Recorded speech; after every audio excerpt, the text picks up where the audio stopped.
Down here in the bottom left-hand corner of Daybreak is a Korean Terran player, not Byun. It is Evil Genius's Puma. He's our blue Terran. His opponent in the upper right-hand corner, winner of the last game, trying to tie things up for SlayerS. It's Miso. So at least the Hyun Byun Fyun thing is not. It's a rhyming thing. It's not a Pyun like we normally make with players' names. So what do you think we're going to see here, TVT, on Daybreak? I don't even care. I know you don't. No, Puma, after that incredible rhyme scheme joke, Puma, I think, is going to build 11-11 racks. Okay. But not on the map. He's just going to just build them in space somewhere, float them around, and not do anything with them. Okay. That's what I think Puma will do. All and right. Miso, Bold strategy, Cotton. Miso probably will go mass fusion core. No battle cruisers, just mass fusion core, so that he can watch them like pulse and dance. Kind of like, I always remember the time Quantic Illusion, despite winning the game and doing really well in an earlier Team Rated Challenge, I think it was Team Rated Challenge 2, built a fusion core on a tech lab accidentally. Oh yeah, so. I forgot about that. that was the most happening tech lab in all of Terran history. Man, I wonder if that like increased production in the fusion core. They're like, oh, we got these scientists next door. Let's corroborate with them. What happens to everyone in a tech lab when a building floats off of it? Does everyone just look dejected for a little while? The power goes out, so it's like they just like wait for a building to land, and they don't even care if it's a friendly building. They'll just get right back to work. Just anything. If an enemy building just lands on it, they're like, all right, you're our new masters. Whatever, let's do it. Let's make some stim packs. All scientists are actually neutral in the future. Turns out. Samir Duran, totally neutral. Or sorry, Dr. Narud. What did I say? Oh, man. Anyway. Well, it's a 1x gas. Kevin hasn't played the campaign. Kevin hasn't played the campaign. I've not played the campaign. Shut up. I just remembered that. I was like, how did that get no reaction? Oh, yeah, Kevin hasn't played the campaign. I've not played the campaign. Man, that one just went way over your head. It did. It did. Puma decided to go gas first. He's got a factory coming up as quick as possible, of course, and building in those structures as close to his opponent as he can without proxying them outside of his main. So potential that we could see some Banshees here in just a bit. A 1-Rax gas expand, 1-Rax gasless fast expand is well on the way though for Miso as he has his command center coming up.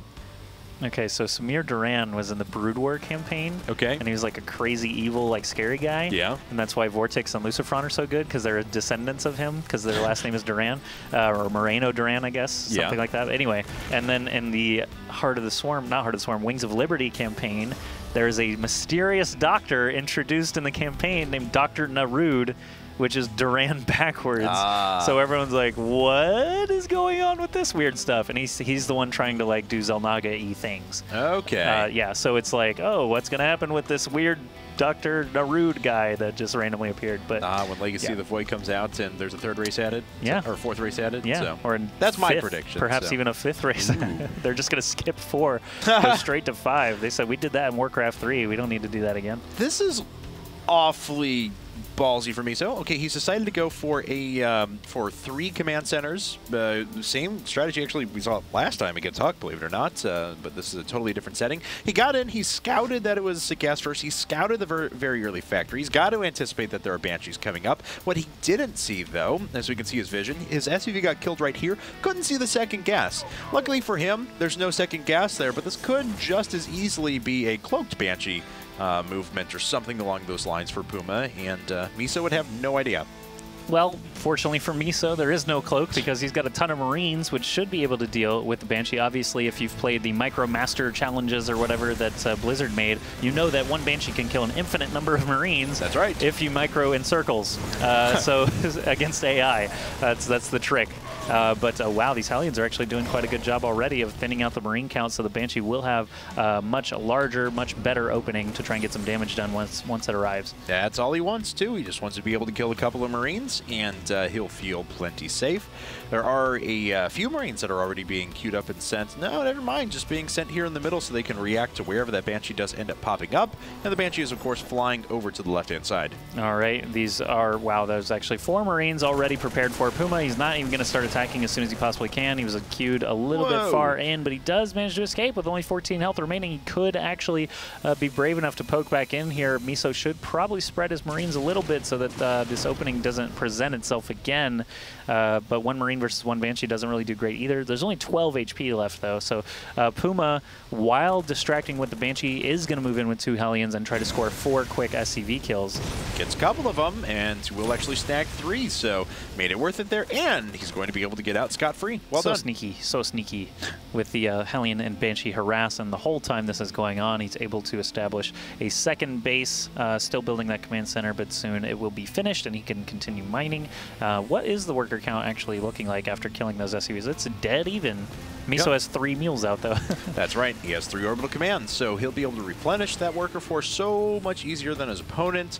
Of course, Puma is pretty far ahead in tech, though, and 1 reactor already being sat down, so we'll be able to move into mass marine production.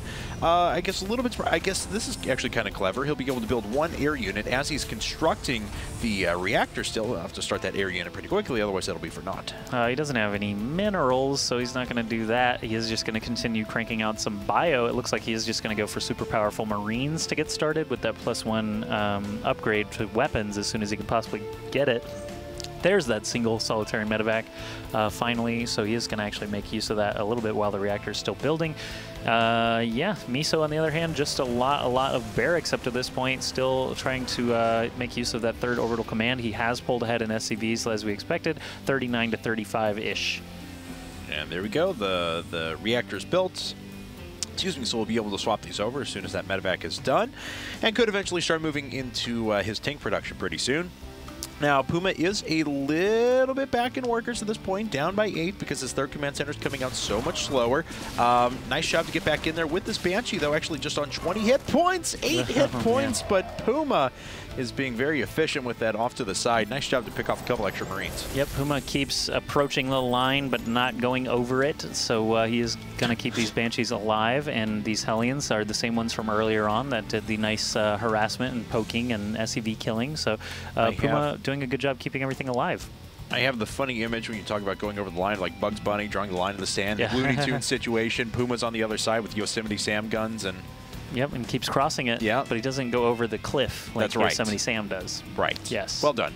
And when I used to see the word Yosemite as a kid, I just thought it was Yosemite or Yosemite, and I didn't make the connection until I was, several years later. But I was like, oh, that word is Yosemite. That makes a lot more sense. I mean, it's a weird word. That's true. When you look at it, you're a little kid, you're just English. Learning to read. Yeah. Yeah. So that's a weird confession, I know. But I thought Yosemite was Yosemite for a long time. Yosemite. And I thought computer was computer. I did not make. When I saw the word, I didn't know what it was. Huh. For a long time. Now that one I did mess up. I had just always heard computer growing up, so it was weird that you saw that before you heard that one, I guess. Maybe. I don't know. I was in a daycare, and I was probably, I was a little kid before I even knew what a computer was. There was like a banner somewhere. I don't know. Huh.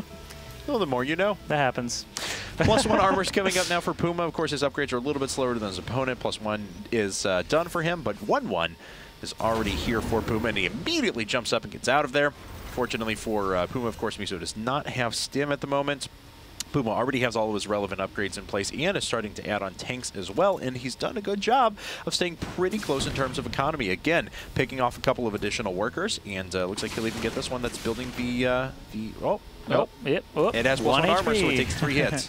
All right, so 1 HP remaining on that SCV. Puma not going to go back in to try and get that kill, but he will go right back into the natural mineral line and score some kills. There are some Marines here to try and deal with the Banshee, but it's just going to float away safely because there's no Vikings out on the field for Miso. And of course, that SCV being healed up by the medevac. SCV is the only biological and mechanical units in the game that I believe. No, I may be wrong about that actually. Now that as soon as I say those words, I think I'm wrong when I say it. Right. But okay, it is the only biological. It's the only one that can be healed by medevacs and repaired by an SCV. Yeah. Except there will be a new one in Heart of the Swarm. The Go Hellions, the Battle Hellions, the Fire Bats. Biological whenever they're in, but they're still mechanical. Yes. Yeah. So they'll be the only other mech bio unit. Which is kind of an interesting proposition because you can like use Hellions, like get to the front and then flip them over and start healing them up. You can drop them as Hellions, run and kill SCVs, and then just continue in with the medevacs and heal them up. That'll be crazy. Oh, I'm sorry. I'm just cutting you off all over the place. I'm sorry. You can heal fire bats. All right, well. Hey, that Banshee, it's got 16 kills. That's all I was going to say. Got 7 health. Important. 7 health again. Yeah. So that line not crossed. Still uncrossed. But Puma is moving in now with some tanks and a lot of medevacs and these Marines, which are just biological, and they are murdering the entire other side of the bio. Wow, that +1 weapon just making huge strides there for Puma. No, they both have +1. How did that look so one-sided? There were a couple of tanks there, and there were more medevacs for Puma. And he was able to stim up before his opponent was able to get one off. So Puma actually wins a horribly one-sided engagement there, continuing to push up and try and do more damage. Picks off the tank and a medevac before he actually is able to siege up. Sieges up himself, sitting out of range with 3 tanks in position, and there's really no way that Miso can assault that. All right, so Puma could actually ride this through into an orbital command kill, but Miso is going to try and respond. He does not want to get baited into the siege tank fire, obviously, but that's what Puma's intending to do, and he did actually score a couple of Marine kills there at the very end. Orbital command does live long enough to get repaired back up, but Puma's in a nice entrenched position now. There's no way Miso will be able to reclaim that without taking out all of these Marines, which Puma is now about to reinforce. That's right, and Miso runs smack dab into the middle of the Marine line there, and he actually takes pretty significant losses. He will be able to clean out most of the Marines, but here come the reinforcements, and the tanks are still in siege mode and still firing away, even with 11 hit points, and that is just a disaster for Miso. This SCV could actually turn around and start healing that up if you wanted to. All right, so Mules returning to the scene of the crime just to be murdered mercilessly by these Marines. A couple of SCVs going down as well, and that orbital command is still burning. So even if it doesn't get taken out, which it will, it would have to get to the other side quickly to be repaired, but it is gone. And Puma actually still riding this this wave 146 supply against 76. That's basically double. Yeah. And he's got a huge wave of reinforcements coming from the middle of the map. Just pure Marine, 1 tank along for the ride to help out. Okay, well, this position is looking very, very good for Puma. There's not a lot that can stop him now. Miso would have to come in and kill every one of these tanks very quickly, and can't. You get him kill one of them, and the rest of the units just evaporate for Miso, and I think that that is going to be all she wrote, folks. Yep. There's GG. Miso goes down, and Puma has stretched EG's lead out to 3-1. All right, Puma, yeah, doing some work there. TVT, it looks like the mirror matchups are the ones EG is excelling at today. They've won all 3 of them. Yeah. And, you know, so maybe that might be a cue to SlayerS to throw out someone of a different race to try and deal with Puma. But either way, EG up to a 3-1 lead on SlayerS, who previously was basically aside from LGIM, our strongest team league team. Didn't they win Tech 2, SlayerS? The season LGIM didn't play? Yeah, it was SlayerS got really far. They lost to Mouse, I believe, in TAC 1. And then Mouse went on to lose to LGIM in the grand finals. SlayerS won TAC 2. I'm like 80% sure. Who else could it have been if it wasn't LGIM? Was it Prime? Did Prime win Tech 2? Prime, yeah. Prime won Tech 2. That's right. Of course. Okay, never mind. SlayerS has always been a huge presence, though, in our team leagues. And EG has usually unceremoniously kind of flopped out. Chef all killed them previously. Yes. But, I mean, that's obviously they made up for that last match for Premier Division when they came back and beat Liquid 5-4. And that was, you know, they lost to Chef before Tasia was on the team, and then they defeated Tasia in the rematch. So that's quite a different set of series, but either way, SlayerS, a little surprised to see them down so far. And they're going to send in a Zerg player. As you mentioned, this is a pretty Zerg-favored map as well. That's he's going to be popping up on his Antigua shipyard. It's going to be Dark. Now, you know, a couple of weeks ago, we were like, oh, Dark. You know, okay. We haven't seen much from him. But then he smashed Face. So he's obviously a very strong player. We're going to see if he can start to bring things back for SlayerS, but he has his work cut out for him, as you mentioned before. Even if Puma were to go down, you still have players like JYP and Stefano and Thorzane sitting around the corner. So still some very strong players left, but we're going to run to a commercial break. When we get back, it'll be time for that game number 5, so don't go anywhere.